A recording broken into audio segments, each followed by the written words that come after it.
বন্ধুরা, আমি আজকে আরেকটি গ্রামাটিক্যাল আইটেম নিয়ে চলে এসেছি। সেটি হলো পার্টস অফ স্পিচ। চলো আমরা প্রথমে নামটাকে একটু অ্যানালাইজ করি।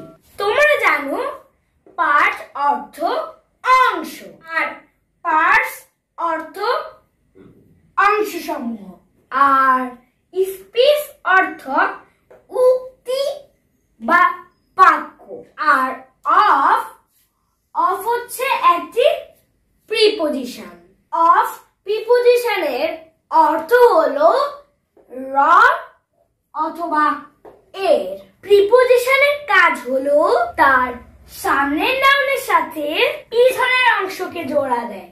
তাহলে অর্থটা কি দাঁড়ালো? বাক্যের অংশসমূহ। তাহলে পার্টস অফ স্পিচ এর অর্থ হলো বাক্যের অংশসমূহ। দেখো এইখানে আমি একটি সেন্টেন্স বা স্পিচ লিখে রেখেছি। সেটি হলো ওয়াতিন গোস টু স্কুল। তাহলে এই স্পিচের ওয়াতিন হলো একটি পার্ট, গোস হলো একটি পার্ট, টু হলো একটি পার্ট, স্কুল হলো আরেকটি পার্ট। তাহলে এটা কি হলো? তাহলে এগুলো হলো একটি স্পিচের পার্টস। এবার আমরা বলতে পারি একটি সেন্টেন্সের প্রত্যেকটি অর্থবোধক ওয়ার্ড বা শব্দই হলো পার্ট অফ স্পিচ। চলো আমরা এখন ক্লাসিফিকেশনে চলে যাই। পার্ট অফ স্পিচ 8 প্রকার। আমার সাথে বলো।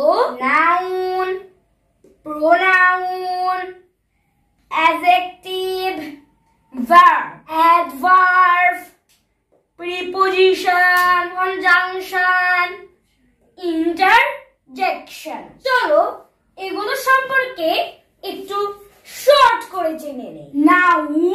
নাউন হলো নেমিং ওয়ার্ড, যেমন মানুষের নাম, দেশের নাম, গুণের নাম, যত নাম আছে সব নাম। প্রোনাউন হলো যা নাউনের পরিবর্তে বসে, যেমন আমি ওয়াতিনের বদলে হি বলতে পারবো। এই মার্কারটাকে ইট বলতে পারবো। চলে আসো অ্যাডজেক্টিভের কাছে। আর অ্যাডজেক্টিভ হলো নাউন বা প্রোনাউনের দোষ গুণ বোঝাবে, যেমন আমি ওয়াতিনকে গুড বা ব্যাড বলতে পারি। এবার ভার্বে চলে আসো।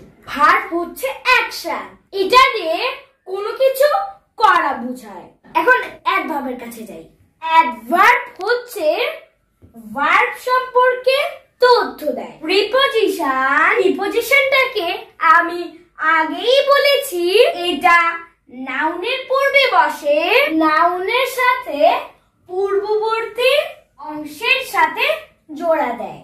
আর কনজাংশন হলো কোনো ওয়ার্ড বা সেন্টেন্সকে জোড়া দেয়। আর ইন্টারজেকশন হলো আনন্দ, বেদনা ইত্যাদি প্রকাশ করে। তাহলে আমরা পার্ট অফ স্পিচ এবং তার ক্লাসিফিকেশন সম্পর্কে জেনে নিলাম।